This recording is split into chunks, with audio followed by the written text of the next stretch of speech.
Boot sector virus. A boot sector virus infects the part of a storage device responsible for starting a computer. When the machine powers on, the virus loads before the operating system even begins.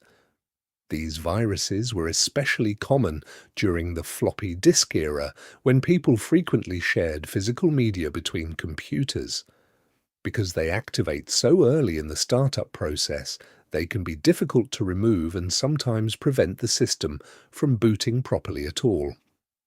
File Infector Virus. A file infector virus attaches itself to executable files, usually programs with extensions like .exe. Once the infected program is opened, the virus activates and begins spreading into other files on the system.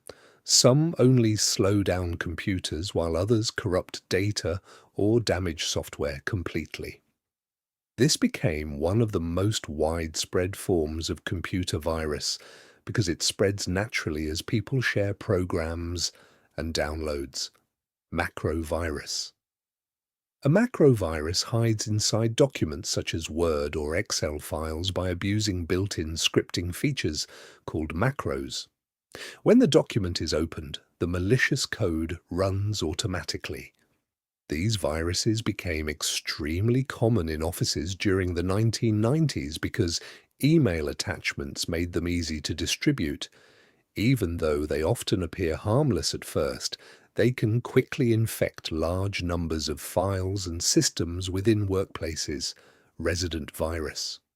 A resident virus installs itself directly into a computer's memory and stays active while the system is running. Unlike viruses that only work when a file is opened, this type constantly monitors activity and infects files as they are accessed. Because it remains hidden in memory, it can continue spreading quietly for long periods before anyone notices unusual behavior. Direct Action Virus. A direct action virus works differently from resident viruses because it does not stay active in memory. Instead, it activates only when an infected file is executed. Once triggered, it searches for other files to infect, and then disappears until opened again later. These viruses are generally easier to remove, but they can still spread quickly if users share infected software. Polymorphic Virus. A polymorphic virus constantly changes its code every time it spreads. The core function remains the same, but the appearance of the code shifts enough to confuse antivirus software. This made polymorphic viruses especially dangerous because traditional security programs often relied on recognizing fixed patterns. By changing itself repeatedly, the virus becomes much harder to detect using normal scanning methods.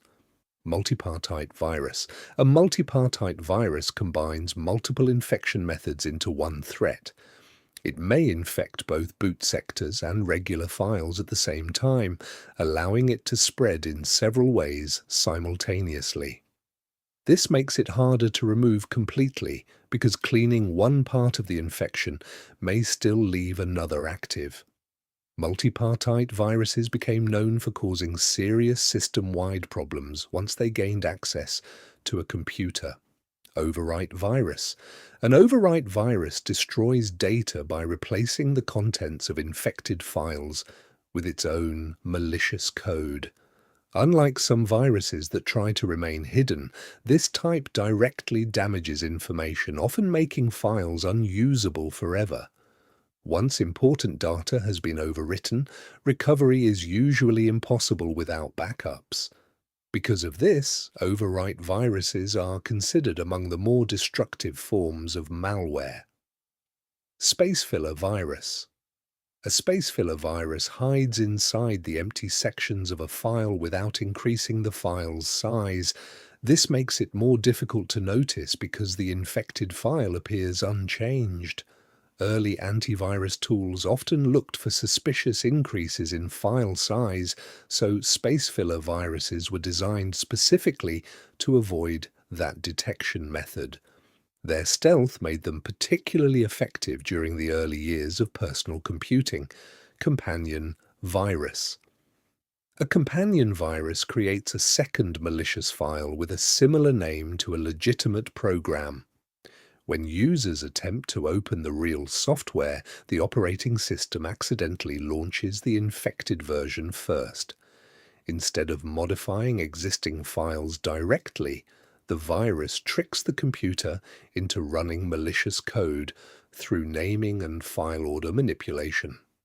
This unusual approach helped companion viruses avoid some traditional detection methods. Web scripting virus. A web scripting virus spreads through malicious scripts embedded in websites or online advertisements. These scripts often use browser vulnerabilities to infect systems automatically when someone visits a page. As internet usage grew rapidly in the early 2000s, this type of virus became far more common. Some simply redirect users to harmful websites, while others steal personal information or install additional malware in the background. Network virus. A network virus spreads through connected systems rather than relying on individual file sharing. Once inside a network, it searches for vulnerable computers and copies itself automatically.